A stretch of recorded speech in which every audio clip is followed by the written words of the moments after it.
Hello everyone, आप सभी को नमस्कार।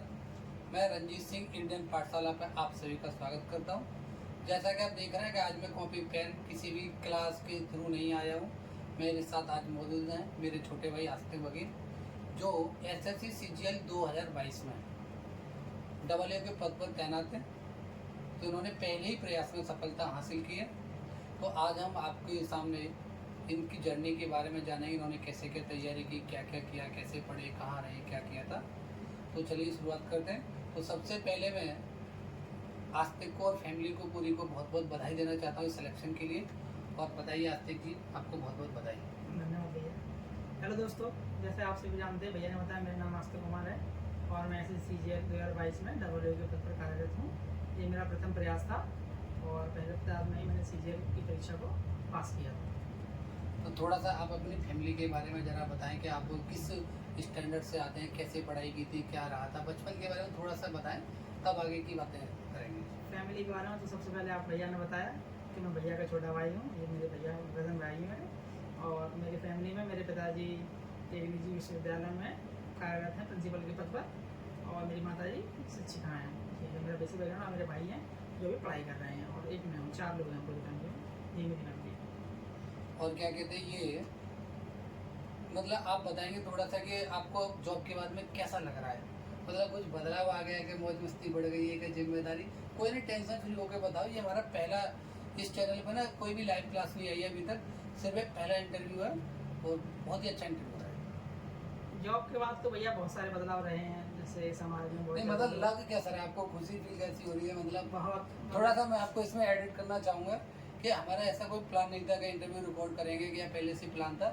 ये होली पे इसकी ज्वाइनिंग हुई थी, 1 फरवरी से शायद ज्वाइनिंग हुई है और ये होली पे आया था और ये कल आया है। तो रात आया है फ्लैट से, तो जा रहा था, तो मैंने कहा भाई आजा चल 2 बातें कर लेते हैं बैठ के। तो इस बहाने तो मैं आपके सामने ले आया हूँ। तो पहली बार इसने फ्लैट का सफ़र भी किया है और बता थोड़ा सा कैसा लगा उसमें। बहुत ही शानदार था और जब आप अपने ही पैसों से मतलब अपनी सफलता मतलब इतनी अच्छी से देखते हैं सामने। जहाज ऊपर जा रहा था तो डर लग रहा था थोड़ा बहुत? नहीं, बहुत डर तो नहीं था, मतलब पहला मेरा वो था एक्सपीरियंस, तो मतलब मजा आया मुझे। तो अच्छा। काफी मजा आया उसे करके, मतलब फ्लाइट में। हाँ, बहुत मजा आया था और बहुत एक्साइटेड भी था। मैं पहली बार फ्लाइट ले रहा था, तो लोग क्या है देखते हैं मतलब करके, ऐसे बहुत मजा आया था मुझे। तो मतलब वहाँ से बादल कैसा दिख रहा था, मतलब ये बताओ। बादल ऊपर से बादल बहुत एकदम बहुत खूबसूरत लगता है, सच में खूबसूरत लगता है बहुत ज़्यादा। जैसे आप यहाँ से देखते हैं तो ये मतलब पॉल्यूशन वगैरह बहुत लगता होगा आपको नीचे से, कि बहुत ऊपर मतलब ऐसा है, लेकिन आप ऊपर से देखिए, जैसा कि फोटो में मैं डाल दूंगा भैया से, दे दूंगा। ऊपर से बहुत खूबसूरत लगता है, आप देखना, मतलब बहुत अच्छा लगता है भाई बादल। मतलब जैसा कि मूवीज में दिखाया जाता है वो सेम टू सेम। हाँ, सेम एकदम मतलब। चलिए ये तो रही उसकी बात। आप जानते हैं पढ़ाई वगैरह की कैसे, मतलब बहुत अच्छा लग रहा है। ये होता ही है कि जॉब के बाद में सभी को काफ़ी अच्छा लगता है, घर में खुशी का माहौल होता है, काफ़ी सारी मिठाई बांटी है। बहुत ज़्यादा मिठाई बांटी है और घर में सभी लोग बहुत खुश हैं। भैया, मेरे माता पिताजी और घर में कजन्स वगैरह और रिलेटिव्स वगैरह सारे बहुत खुश हैं। एकदम रंगीन माहौल है जॉब के बाद में, और एक अच्छी पोस्ट पे डबल, और वो भी उम्र 18 साल पूरी हो गई ना, तभी तो हुआ है। हाँ, बेचारे को डर भी था कि लोग अपोज कर रहे थे कि 18 साल वाले, ये तो मैंने कहा ये तो चला जाएगा। लेकिन पहली बार में इन्होंने 18 साल की उम्र में पहली बार में ही इन्होंने पहले प्रयास में इन्होंने सफल लिया।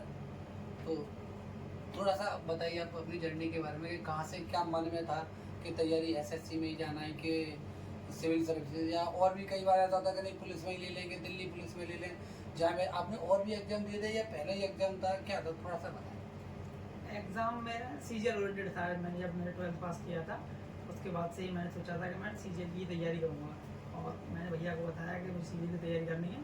तो शुरुआत में मैंने कुछ 8-10 महीने भैया की कोचिंग, जो अपनी इंजीनियर पाठशाला है, उसमें मैंने पढ़ाई की थी और भैया ने मेरे बेसिक्स क्लियर करवाए, मैथ्स वगैरह और रीजनिंग, जीएस वगैरह में भैया क्लास में पढ़े थे और मेरा फेवरेट सब्जेक्ट भी मैथ ही है और भैया ने पढ़ाया था। तो बेसिक मेरा काफ़ी अच्छा है मैथ में और अच्छा ही करता हूँ मतलब मैं। तो इस तरीके से मैंने अपनी पढ़ाई शुरुआत की थी। उसके बाद मैं कुछ समय के लिए दिल्ली चला गया, मुखर्जीनगर, जहाँ मैंने मैथ्स राकेश यादव सर, आपने सुना होगा, राकेश यादव सर से मैंने मैथ लिया था ऑफलाइन क्लास में। और एक इंग्लिश के टीचर हैं क्रिस्टोफर फिनिक्स, तो उससे उनसे मैंने फुल क्लासेस ली थी इंग्लिश की।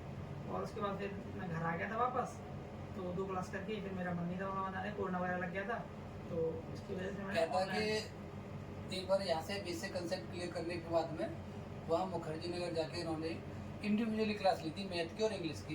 क्योंकि यही होता है कि एसएससी में कि जिसका मैथ और इंग्लिश अच्छा हो, पकड़ हो, तो वो पार पा जाता है एंड में।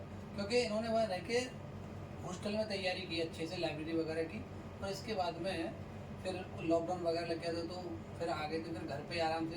लेकिन ना ये बहुत है कि ये सोता बहुत था, मस्त है सोने में, लेकिन ज़्यादा दुनियादारी से मतलब नहीं, बस अपना पढ़ना ही रहता है ज़्यादातर। हाँ, पहले तो मतलब सीजीएल 22 से पहले का जो पैटर्न था इंग्लिश सीजीएल का, उसमें आप बेसिक्स में आप देखते थे मेंस में, और आपका मैथ और इंग्लिश ही होना चाहिए, 200 नंबर का एग्जाम आते थे पहले तो स्टार्टिंग में मैथ और इंग्लिश अपना अच्छा करना ही था, तो मैंने इसी वजह से इंडिविजुअल की क्लासेस ली थी दिल्ली जाके, और बेसिक्स तो मैंने यहाँ किया था अपना, और वहाँ पे थोड़ा सा मेंस ओरिएंटेड कुछ क्लासेस ली, उसके बाद आके अपना रिपीट्स वगैरह मतलब सवाल तैयारी वगैरह वही करते रहा था अपने, तो मतलब बेसिक वही अपना करता क्लियर, थोड़ा बहुत बुक्स वगैरह लगाई थी, और यही था, मॉक्स वगैरह देता रहा था बाद में। आप ये बताओगे और एग्जाम्स वगैरह दिए कोई, या मतलब कभी जैसे कि यूपी पुलिस में, दिल्ली पुलिस में भी आपका हुआ था एक बार, और भी एग्जाम वगैरह, तो उन सब में थोड़ा भटकाव नहीं हुआ कि डायरेक्ट सीजीएल ही? भटकाव नहीं था, जैसे मैंने आपको पहले ही बताया था, बचपन से जानना है कि मैंने सीजीएल की तैयारी करनी थी मुझे, और मैं सीजीएल ओरिएंटेड ही था वैसे शुरुआत से ही, लेकिन एग्जाम से पहले जब मैं एलिजिबल हुआ था तो मैंने दिल्ली पुलिस वगैरह के हेड कांस्टेबल कुछ थे 2 एग्जाम, और मतलब 1 तो दे रखे थे, एमटीएस वगैरह भी दिया था उसी बैच में, तो मतलब थे 2-3 एग्जाम जो मैंने क्लियर भी किए। दिल्ली पुलिस में हेड कांस्टेबल 2 बार किया था क्लियर, एसएससी एमटीएस भी किया, सीजीएल भी किया, मतलब 22 में ही, तो वो एक साल में 4-5 एग्जाम मैंने क्लियर किए थे। तो लेकिन मेरा टारगेट वही था कि मेरे को सीजीएल ही करना है, तो मैंने जॉब ज्वाइन करने का किसी में नहीं सोचा, और सीजीएल सबसे बाद में हुआ इनमें, जॉब मैंने इनकी पहले छोड़ी थी कि मुझे नहीं क्लियर हुआ, लेकिन जो नहीं किया मैंने ना कोई दिल्ली पुलिस में, ना ही एमटीएस वगैरह में, और फिर सीजीएल भी मेरा लास्ट टारगेट था, मैंने उसको करना है, और उसी को मैंने किया और वो क्लियर हुआ। देखो 2022 में ना पहले एग्जाम का पैटर्न भी चेंज हुआ था, तो उसको आपने कैसे मैनेज किया? पैटर्न तो ये था कि भैया मैं पहले तैयारी शुरुआत में कर रहा था, तो उसमें वो 200 नंबर के मैं तो 200 नंबर की इंग्लिश मीन्स का पैटर्न वही था, तो अपने उसी दोनों सब्जेक्ट्स को मैं बेसिक क्लियर कर रहा था कि मतलब उसको मुझे अच्छा करके जाना ही है। लेकिन एग्जाम से कुछ 2-4 महीने पहले इन्होंने पैटर्न चेंज बोला कि ये नया पैटर्न है, तो बहुत ज़्यादा तनाव नहीं लिया मैंने कि नया पैटर्न है तो क्या ही करना, तो मैं सोचा कि ठीक है बेसिक मेरा स्ट्रॉन्ग है ही है, उसी पर फोकस करते हैं, पैटर्न जो आएगा वो सभी बच्चों के लिए आएगा, तो फिर मैंने उसी पर फोकस किया, और मॉक्स लगाता ना मैं टेस्ट बुक्स वगैरह से, तो जो उन्होंने जैसा पैटर्न वो दिखा रहे थे वही मैंने फॉलो किया था, यही। मतलब ये था कि जो हमारी बेसिक जो रूट्स तैयारी थी वो एंड ऑन काम आती है हमेशा। बहुत ज़्यादा आप ये कह सकते हो कि एक बार बेसिकली तैयारी कर लो, अच्छे से कंसेप्ट बना लो, तो वही हमेशा काम आएगी, बाकी का एग्जाम का पैटर्न कैसा भी हो जाए, कितना भी चेंज हो जाए, अगर हमारी तैयारी तो हम फाइनली क्लियर कर सकते हैं। बिल्कुल बिल्कुल। अगर आपकी तैयारी अच्छी तो उसके बाद प्रैक्टिस आपने कैसे लगाई थी, ऑनलाइन या ऑफलाइन कैसे? कई बार ये होता है कि बच्चे क्या करते हैं कि नहीं ऑनलाइन ही क्लास ले रहे हैं, ऑफलाइन नहीं ले रहे, ऑनलाइन प्रैक्टिस सेट ही लगा रहे हैं, ऑफलाइन नहीं लगा रहे, अब क्या करना चाहिए? मेरा मानना तो ऐसा रहता है, जैसे मुझे ऑनलाइन थोड़ी क्लास कम पसंद आती थी, मतलब ये नहीं था कि ऑनलाइन बहुत ज़्यादा लेनी है, ठीक है, अपनी ऑफलाइन में लेके आया था क्लासेस, उसके बाद अपना प्रैक्टिस में अपने नोट्स से ही करता रहता था, जो मेरे पास नोट्स थे रखे थे सर के और सुमन सर की बुक्स वगैरह थी, उससे अपने इंग्लिश और वो मैथ्स पढ़ता रहता था, और मैंने ज़्यादा भटकाव के लिए सोचा नहीं कि मतलब कि पैटर्न चेंज हुआ तो बहुत ज़्यादा कुछ बदलेगा, उससे कुछ फर्क नहीं पड़ने वाला, तो मैं अपने बेसिक्स पर रहा था, और बेसिक्स मैंने अपने गणित के तो यहीं आती से सीखे थे, तो गणित मेरा बचपन से मतलब अच्छा ही था शुरुआत से ही, मतलब मेरी इसमें पढ़ाई में। नहीं, हम ये कह सकते हैं कि अगर बेसिक कंसेप्ट है तो एक बार प्रैक्टिस एग्जाम ओरिएंटेड की जाए तो हाँ हाँ, क्लियर आसानी से हो जाता है। आप और आप जो मतलब आप एग्जाम पैटर्न से फर्क ही नहीं पड़ रहा, मतलब आपको बेसिक से आप अगर आप तैयार करते हैं अपने, और जो भी आपने किया है उसके बाद पैटर्न कुछ भी रहे, अगर सवाल कहाँ से बदल दोगे आप, मतलब वो जो भी रहेगा आप कर सकते हो, उसमें कोई ज़्यादा दिक्कत वाली बात रहेगी नहीं, और यही था कि मतलब मैंने ज़्यादा भटकाव वगैरह नहीं किया, और बेसिक्स क्लियर थे मेरे, और अगर आपके बेसिक्स क्लियर रहेंगे तो आप कर सकेंगे, मतलब कोई दिक्कत नहीं होगी किसी भी एग्जाम को करें। हाँ, तो मैं ये जानना चाहूँगा कि आप थोड़ी सी अपनी स्ट्रेटेजी बताएं कि किस तरह से आपने प्लानिंग किया था टाइमिंग को लेके, कि सब्जेक्ट को कौन सा कब खत्म करना है, कितने दिन में, इंग्लिश, रीजनिंग या जो भी है, थोड़ा सा बताएं जरा। टाइमिंग का तो सीजीएल में बहुत ही महत्व है, जैसे आप जानते प्री में 60 मिनट में 100 क्वेश्चन आते हैं। हाँ, वही आपकी मतलब बेसिक्स बहुत तगड़े होने चाहिए, और स्पीड आपके साथ में होनी चाहिए बहुत ज़्यादा। नहीं, पहले ये कि आपने कई बार ऐसा होता है कि एसएससी में क्या करते हैं बच्चे के पहले इंग्लिश को और मैथ को कवर कर लें दोनों को, फिर क्या करते हैं उसके बाद में रीजनिंग उसको ले लेंगे, बाद में जीएस को। अच्छा, मेरा तो ये थोड़ा सा इसके बारे में डिटेल में थोड़ा सा। मेरा यही था कि मैंने स्टार्टिंग पहले मैंने सोचा था मेंस पे फोकस किया मैंने पहले, प्री से पहले, कि मेंस 200 नंबर में उसमें इंग्लिश और मैथ आती है 200 नंबर की, तो मुझे लगा कि पहले वो किया जाना चाहिए कि मतलब अपना मेंस कंप्लीट अच्छी तरीके से किया जाए। प्री का मुझे ज्यादा टेंशन था नहीं कि प्री तो हो ही जाएगा, अच्छा मतलब तैयार कर लो बैकग्राउंड अपना। मतलब ये कि जो बच्चे पहले ये सोचते हैं कि पहले मैं प्री क्वालिफाई कर लूँ फिर मैं मेंस के लिए तैयार करूँ, उसके लिए उनके ये जरूरी नहीं कि अब मेन डायरेक्ट तैयारी करेंगे? हाँ, main को मैंने लेके? मेंस एकदम मेंस ओरिएंटेड तैयारी की थी। मैंने सोचा था मतलब मेंस की अगर मेरी अच्छी तैयारी हो जाएगी तो प्री की मुझे दिक्कत होने वाली नहीं है उसमें। तो मैंने यही सोचा था कि मेंस की अपनी तैयारी एकदम पूरी कर लूंगा ये। तो इस वजह से मैंने अपना गणित और इंग्लिश की तैयारी सबसे ज़्यादा की थी शुरुआत से ही। पहले मैंने वही कंप्लीट की अपने, पहले गणित की क्लासेस ली, उसके बाद मैंने इंग्लिश की साथ में पैरेलल क्लास ले रहा था। तो दोनों क्लास खत्म करने के बाद फिर मुझे लगा कि जीएस और इंग्लिश की भी उसकी रीजनिंग की भी लेनी चाहिए। तो मैंने ऑनलाइन फिर जीएस की क्लास ली, ऑनलाइन ही रीजनिंग की मैंने क्लास ली। तो उसका पढ़ने का समय ही कुछ रहा हुआ 6 या 7 महीने कुछ गणित की क्लास मेरी चली थी और 8 अच्छा, महीने कैसे ही कुछ हो रहा था। इसमें कई बार ऐसा होता है कि जैसे कि स्टूडेंट क्या है कि मैथ और इंग्लिश पे ही ज्यादा फोकस कर देता है, रीजनिंग को किस नजरिए से देखते हो आप? तो दीवार 21 से मतलब पहले और 21 तक के पैटर्न का ये था कि मैथ्स ओरिएंटेड 200 ही था, बोलो मैथ और इंग्लिश का 200 का आता था वो। तो उसमें पढ़ना भी जरूरी था, रीजनिंग का कोई ज्यादा रोल था नहीं। 50 नंबर की रीजनिंग आती थी प्री में, तो इतना है कि अगर आप अच्छी मैथ्स और इंग्लिश कर लेंगे तो आपको अच्छे बच्चे हैं तो पढ़ने में तो रीजनिंग का ज्यादा फर्क नहीं पड़ता था प्री से पहले। लेकिन अब ये है उन्होंने मेंस में रीजनिंग लाए वो लोग और अजम्पशंस वगैरह उसके क्वेश्चन अच्छे डाले, मतलब उसमें इनइक्वालिटी वगैरह डाले, ऐड किया। तो अब रीजनिंग का बहुत ज्यादा महत्व कर दिया तो सीखने आप ये कह सकते हो कि रीजनिंग किंग मेकर भी हो सकता हो है? सकती है। हाँ, इस बार पहले तक तो ये था कि सिर्फ जीएस में कर देगी, प्री में जीएस का अच्छे मार्क्स आएंगे तो आप बनेगी कहीं जाके। अब ये है कि अब रीजनिंग का भी बहुत अच्छा रोल रहा है। 2 से 3 क्वेश्चन आपकी रैंक को गिरा सकते हैं और आपके सिलेक्शन को गिरा सकते हैं। ये बहुत बड़ा रोल मतलब है। ये कि रीजनिंग को अगर आप थोड़ा सा इग्नोर करते हो तो मे भी आपको रीजनिंग जॉब से भी इग्नोर कर सकती है, हाँ, आप बिल्कुल ये कर कह सकती सकते है। हो। हाँ, रीजनिंग का मतलब ये रहा कि आप रीजनिंग तो आपको करनी ही चाहिए एकदम अच्छी। और आप एक दो क्वेश्चन अगर रीजनिंग में गलत हो रहे हैं तो बहुत पीछे आ रहे हैं। और पता है रीजनिंग में क्या है कि जैसे कि एक बार पढ़ लेना तो उसके बाद प्रैक्टिस सेट वगैरह लगाते रहो, तो उसमें ज्यादा एफर्ट्स लगाने की जरूरत नहीं है। बस कंटिन्यूटी में होनी चाहिए कि आप एग्जाम को विद इन टाइम में कर जाओ। कई बार क्या होता है कि रीजनिंग के लिए बहुत लंबा, मतलब कई बार ऐसा होता है कि रीजनिंग तो कर लेते हैं पूरी, टाइम नहीं दे पाते। कई बार क्या होगा कि पेपर छूट गया, तो इस तरह की प्रैक्टिस थोड़ी सी ठीक होनी चाहिए रीजनिंग वगैरह के लिए भी। हाँ, प्रैक्टिस से आप रीजनिंग में अपना टाइम बचा भी सकते हैं। कभी हाँ। कभार गणित के कोई सवाल में आपका टाइम ज्यादा लग रहा है, गणित तो अच्छा नहीं है, तो रीजनिंग में टाइम बचा सकते हैं। तो इस वजह से तैयारी थोड़ी सी रीजनिंग की अच्छी करनी चाहिए आपको, ये रहेगा। रीजनिंग और मोक्स लगा देंगे उसमें हो जाता कुछ ज्यादा टफ है भी नहीं। अच्छा, एक चीज बताओ, जैसे कि कई बार ये होता है कि पहले इंग्लिश तैयार करनी चाहिए, वोकेब कैसे, वोकेब का बड़ा इशू रहता है इसमें इंग्लिश में, वो कैसे आपने तैयार vocab का किया? ये है कि मैंने वोकेब और जो पैसेज।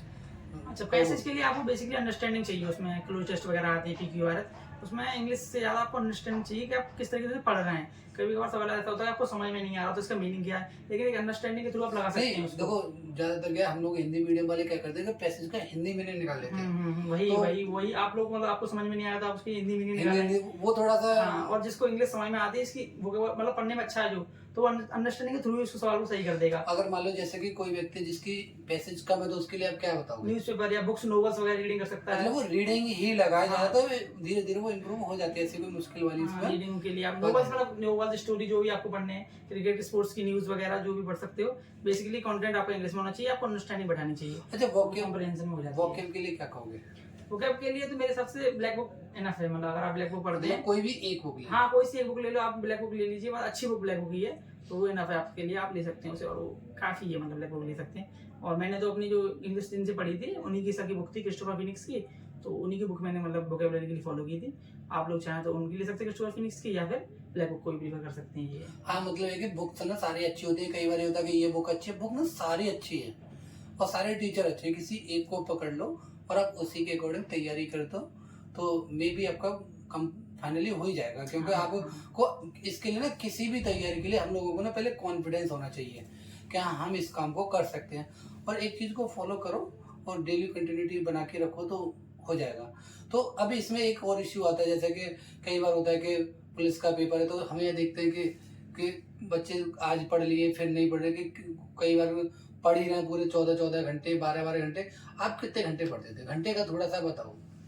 कंटिन्यूटी मेरे हिसाब से ज़्यादा मैटर करती है घंटे से ज़्यादा। कि आप 10 दिन एक दिन 10 घंटे पढ़ लिए, किसी दिन आप 2 घंटे पढ़ रहे हैं, तो वो बेटर मेरे हिसाब से ज़्यादा अच्छा ही करता है कि आप 4 या 6 घंटे अपना जो भी बना दें प्लान, तो कंटिन्यूटी का बनाए। तो मेरा यही रहता था बेसिकली कि अपने 4 से 6 घंटे मतलब बेसिकली अपना पढ़ना ही पूरे दिन में। चाहे मैं उसमें खेलता भी बहुत था और मतलब घूमता बहुत ज़्यादा था, कोई ऐसा नहीं कि बहुत ज़्यादा सीरियस स्टूडेंट था मैं। और तो मतलब घूमना वाला 5-6 घंटे अपने निकाल के दिन में पूरे ये था, और उसके अलावा कुछ भी करता था तो मैंने उतना ही पढ़ाई किया। मतलब ये कि ये जरूरी नहीं है किताब आगे रख ली और 12 घंटे तक हम लाइब्रेरी बैठे हैं, टाइम मैटर ही नहीं करता। आप रील्स देख रहे हैं, टाइम वेस्ट कर रहे हैं। कि नहीं साहब, लाइब्रेरी में क्या शेड्यूल रहता है आजकल कि सुबह बच्चे आ जाते हैं, शाम को 6 बजे पढ़ना ही पढ़ना है, सो भी लिए, वहाँ पे पिक्चर भी देख ली। ये सब नहीं है। अगर आप ऑब्वियसली 6-7 घंटे अगर आप विद ऑनेस्टी अगर आप 6 घंटे बहुत ज्यादा हो जाते हैं, 6 घंटे अगर आप पढ़ लें तो एसएससी जैसा एग्जाम तो आप बड़ी आसानी से निकाल सकते हैं। मतलब ये कि पढ़ाई करनी है 6-7 घंटे, ये नहीं कि उसमें रील्स भी चला लो आप, तो ये सारी चीजें हाँ मतलब ऑनेस्टी के साथ 6 घंटे अगर आप 6-7 घंटे स्टडी अगर करते आप हैं पढ़ोगे तो एग्जाम निकाल देंगे। मतलब ऐसा कुछ बहुत बड़ा वो नहीं है कि आप नहीं निकले एग्जाम, ये है। तो मतलब ये कि आप एक थोड़ी सी सही से प्लानिंग करें कि हम कब से कब तक खत्म करना है चीजों को, कैसे हाँ टारगेट स्टडी आपको करनी चाहिए, टारगेट स्टडी और एक टाइम मैनेजमेंट की करें तो आप पहले प्रयास में भी डब्ल्यू बन सकते हैं। बहुत आसान, मतलब ऐसा कुछ खास ही नहीं है। अच्छा, डब्ल्यू के लिए अलग से क्या है?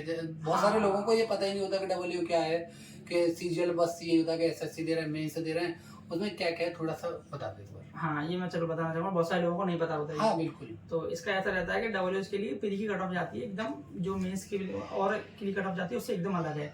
जैसे आपको जीएसटी, इंस्पेक्टर इनकम टैक्स वगैरह होते हैं, इनसे अलग। तो जैसे मैं आपको 2022 का पैटर्न बताता हूँ, उसमें ये था कि बाकी सारे एग्जाम्स के मतलब पोस्ट के लिए चाहिए थे 114 कुछ जनरल की कट ऑफ थी। हाँ। और ओबीसी की भी 114 कुछ थी, लेकिन डब्ल्यू एग्जाम के लिए प्री की कट ऑफ थी आपकी 152 थी। तो मतलब एकदम आपको बहुत ज्यादा मतलब प्रीमियम बहुत अच्छा करना पड़ेगा प्री की कट ऑफ आपको क्वालिफाई करने के लिए। और जब आप डब्ल्यू कट ऑफ क्वालिफाई कर जाते हैं उसके बाद आपको एक सेकंड मेंस का पेपर देने का चांस मिलेगा, जो डब्ल्यू के मेंस ओरिएंटेड होगा, वो डब्ल्यू एग्जाम, जिसमें आपको इकोनॉमिक्स और अकाउंट्स पढ़ना पड़ेगा। दूसरे नंबर का वो होता है एक मेंस के अलावा। मैं आपको बता दूं कि इसकी कट ऑफ भी थोड़ी हाई जाती है, और क्या कहते हैं इसका एक पेपर भी अलग होता है इकोनॉमिक्स वगैरह का। हाँ, जो इसी पोस्ट के लिए होता है अलग से, है ना? जी बिल्कुल बिल्कुल। 152 नंबर के बाद आप फिर उसके बाद तैयारी करनी है आपको, अकाउंट्स वगैरह की, इकोनॉमिक्स वगैरह की, उसको अलग पेपर देना है, मीन्स का साथ में देना। फिर उसकी समराइज होके वो लगती है कट ऑफ, उसमें अगर आप क्वालिफाई करते हैं तो डबल ए बनाएंगे, अगर नहीं बनती तो आपको मेंस के एग्जाम ओरिएंटेड जो भी नंबर्स आते हैं उसके हिसाब से जो भी आपको पोस्ट मिलनी होगी तो मिल जाएगी, नहीं तो नहीं। वो ऐसा रहता है ये सिस्टम। तो जैसे कि अभी क्या कहते हैं आपकी ड्यूटी जॉब वगैरह किस तरह का जॉब स्टाइल है, आप थोड़ा सा उसमें बताएं कैसा क्या चल रहा है जॉब में अभी? जॉब तो मतलब बहुत ही अच्छी जॉब है, मतलब मैं तो मतलब बाकी सारी जॉब तो मुझे लगा नहीं था मतलब इतनी आनंददायक एकदम मेरी जॉब रहेगी, और काफी कंफर्टेबल है और काफी मजा आता है। ऑफिस माहौल एकदम, कल्चर बहुत अच्छा, ऑफिस का टाइमिंग वगैरह मतलब काफी वेरी कर जाती है, आराम से चले जाओ और इतना चिल है माहौल एकदम ऑफिस में, तो अच्छा ऑफिस है। और मुझे लगता है कि लोगों को लगेगा मतलब करेंगे जब भी उसका ज्यादा सीधा आप फील कर पाएंगे कि मतलब क्या ही मैं बताना चाह रहा हूँ आप लोगों को ये। तो मतलब जॉब के बाद में भी ऑफिस का भी बहुत अच्छा माहौल है। ये नहीं है कि जॉब ऐसी है वैसी, ऐसी कोई कंप्लेंट नहीं है, मस्ती के साथ जॉब की जा रही है और मजे हैं बस लाइफ में, एकदम मजे आ रहे हैं लाइफ में, अच्छी खासी जॉब है। तो अच्छा, जैसे कि अभी हम देखेंगे कि अभी जो हमारे चैनल पे जो भी ज्यादातर स्टूडेंट है वो वनडे एग्जाम में एसएससी के कम है, लेकिन जैसे बेल्ट की जॉब वाले, जैसे कि कोई पुलिस वाला है, कोई टेट वाला है, कोई सीटेट है, इनके लिए थोड़ा सा हाँ बताइए जरा। स्टेट्स वालों के लिए ये रहता है कि आपका तो एक वनडे का एग्जाम है मेरे हिसाब से, तो उसमें बहुत ज्यादा चेंज आते भी नहीं है। तो आप लोग मतलब ये किया कीजिए मेरे हिसाब से कि मॉक्स पर फोकस ज्यादा रिलाई किया कीजिए, मतलब मॉक्स पर फोकस ज्यादा और मॉक्स ही ज्यादा लगाना। एक बार स्टडी आप मटेरियल पढ़ रखे हैं, ये सब रिवीजन हो रखा है, तो उसके बाद मॉक्स पे जाइए। बहुत ज्यादा बुक्स पढ़ने की जरूरत नहीं है, आप अपना रिवीजन मटेरियल रिवाइज कीजिए बस। क्या होता है कि जैसे कि अब तक इनकी जो जर्नी में ये समझ आ रहा है कि पहले से फिक्स था कि मुझे ये करना है, मैं एकदम टारगेटेड था अपने काम को लेकर, मुझे ये करना है। तो दूसरा क्या है कि ये भी है कि मैंने अपना चीजों को खत्म किया तरीके से, फिर उनको प्रैक्टिस किया है। तो यानी कि जो भी हमें एग्जाम देना है, जैसे कि पुलिस का देना है, किसी को टीचिंग का देना है, कोई भी देना है, तो उसके लिए आपको भटकने की जरूरत नहीं है। पहले आपको अपना शेड्यूल पूरा देखें कि मुझे पैटर्न में क्या क्या पढ़ना है, क्या नहीं पढ़ना। Incoming call from Himanshu identified by Truecaller. तो उसको ना पहले मैनेज करें, सही से सिलेबस वगैरह देखें और एक एग्जाम टारगेट ओरिएंटेड तैयारी करें। तो आप कोई सा भी एग्जाम हो, ये मायने रखता है कि एग्जाम किसका दे रहे हो आप, तो और उसको आप पढ़ाई करें। अच्छा ये बताइए कि जैसे कि अब आपने पहले प्रयास में ही एक अच्छी जॉब हासिल कर लिया, अब आगे क्या चल रहा है? कि मतलब और कहीं सिविल सर्विस का, यूपी पीसीएस या यूपीएससी वगैरह का कोई प्लान है कि चल रही है, कि छुपके कोई तैयारी चली है, ऐसा कुछ चल रहा है कि अभी तो मतलब ये कि जॉइन किए 2-3 महीने हुए हैं, तो बहुत ज्यादा मतलब मैंने तो सोचा नहीं इस बारे में। तो इस समय तो अपने जॉब पे मेरा पूरा फोकस है और उसके डिपार्टमेंट एग्जाम वगैरह हो रहे हैं। तो अच्छा, डिपार्टमेंटरी एग्जाम आप अभी दे रहे हो ना? मतलब स्टार्ट होने वाले हैं कुछ टाइम से। अच्छा, फ्रेंड्स वगैरह के क्या कहते हैं? अब ये नहीं कहते कि कोई फैमिली में भी कि नहीं अब क्या रही है, तो तूने जॉब पहली बार मिली, तू यूपीएससी भी निकाल सकता है, हाँ, बोलते या पीसीएससी बता यार इसको छोड़ो, उसके अलग ही मजे हैं उसको, ऐसा कुछ है अभी के विचार वगैरह? कुछ फैमिली में तो मतलब है, ये लोग बोलते हैं और दोस्त वगैरह ही बोलते हैं कि ठीक है तेरे पास टाइम है बहुत ज्यादा, तू कर सकता है अच्छा पढ़ने में, इस तरीके से मतलब वो किया करके यूपीएससी ट्राई कर, पीसीएस ट्राई कर। लेकिन मैंने मतलब ज्यादा सोचा नहीं इस बारे में, अभी मैं अपनी जॉब पर ही फोकस कर रहा हूँ बेसिकली, और अपने एग्जाम डिपार्टमेंट जो भी बात क्या है कि मेनली रीजन ये कि हम लोगों को ना अंदर से अच्छा लगना चाहिए। मैं सेटिस्फाई हूँ हाँ, सेटिस्फेक्शन मिलना चाहिए। ये जरूरी नहीं कि जॉब चपरासी की है या क्लर्क की जॉब है कि AWE की जॉब है या इंस्पेक्टर की जॉब है या आपका कि आप UPSC से IAS की जॉब है। लोगों को सेटिस्फेक्शन मिलना जरूरी है। लोग बहुत सारे लोग ऐसे भी है कि जो कि IAS बन के उसमें भी खुश नहीं है कि मेरी जॉब यहाँ है वहाँ है। ये सब बहानेबाजी नहीं, बस ये कि जॉब मिल गई, बहुत मस्ती से आप एंजॉय करो। अभी तो मैं जॉब मिलेगा, बहुत एंजॉय कर भी रहा हूँ उसको। आगे के प्लान्स तो अभी कुछ ज़्यादा बनाए नहीं मैंने, और आगे की मतलब कह नहीं सकता अभी। अच्छा, तो कोई अंत में कोई मैसेज देना चाहोगे आप? अंत में मैसेज तो यही रहेगा कि मेरा कि जो भी बच्चे एकदम तैयारी कर रहे हैं तो अपने एक अंदर से एकदम तैयारी करते रहिए, मेहनत करते रहेंगे तो सफलता एक दिन जरूर मिलेगी आपको, तो एकदम तय है। और आप देख रहे होंगे बोलने में तो अच्छा मैं हूँ नहीं, और भैया तो टीचर ही आप लोग तो पढ़ाते रहते, तो उनकी थोड़ी सी नहीं, मैं भी नहीं इतना बोल पाता हूँ। मैं तो पहला इंटरव्यू रिकॉर्ड करना हूँ बस।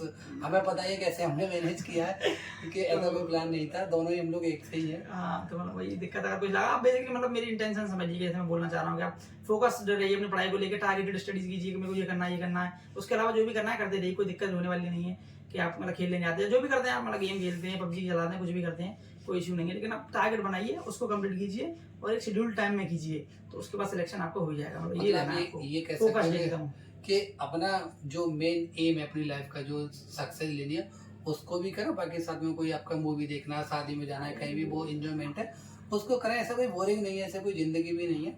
और अपना मस्ती से तैयारी करें और एक एग्जाम रिलेटेड, तो मुझे लगता है सफलता आपको मिलेगी। तो बहुत बहुत बधाई अंत में। धन्यवाद। ठीक है, तो थैंक यू सो मच।